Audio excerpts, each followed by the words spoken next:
208.007. Saya mahasiswa dari Universitas Muhammadiyah Kendari, Fakultas Ilmu Sosial dan Ilmu Politik, jurusan Ilmu Pemerintahan. Video ini saya buat untuk menyelesaikan salah satu tugas di mata kuliah Pemerintahan Nasional dengan dosen pengampu Ibu Yunita Lampasa, SPD, MSI. Di video kali ini, saya akan membahas tentang sistem pemerintahan Indonesia. Sistem adalah perangkat unsur yang secara teratur saling berkaitan sehingga membentuk suatu totalitas.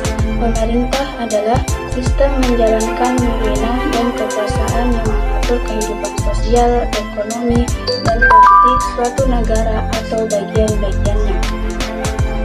Maka dapat disimpulkan sistem pemerintahan adalah metode atau prinsip yang dijalankan suatu daerah atau negara untuk melaksanakan wewenang dan kekuasaannya. Berdasarkan pasal 1 ayat 1 Undang-Undang Dasar 1945, negara Indonesia adalah negara kesatuan yang berbentuk republik.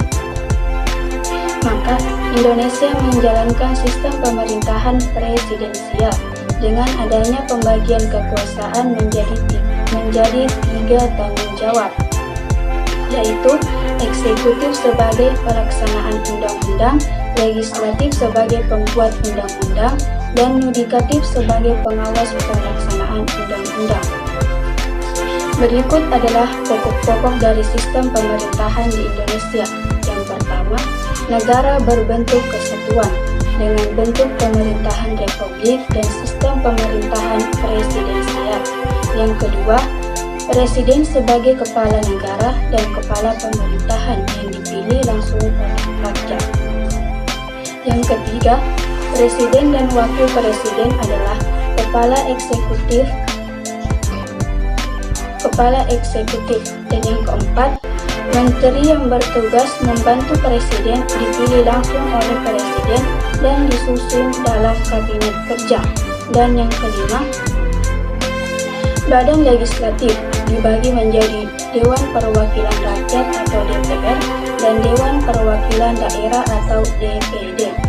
Dan yang terakhir, badan yudikatif dijalankan oleh Mahkamah Agung.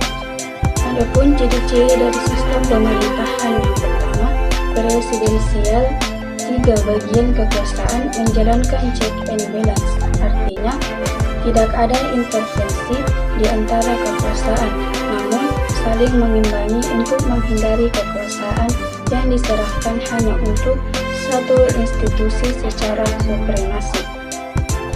Yang kedua, presiden membentuk kabinet untuk membantu kerja eksekutif. Dan yang ketiga, presiden tidak memiliki tanggung jawab untuk legislatif.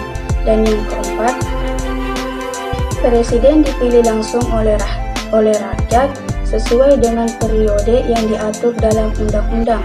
Dan yang terakhir, DPR dan DPD dipilih langsung oleh rakyat.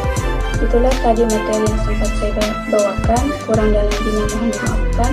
Assalamualaikum warahmatullahi wabarakatuh.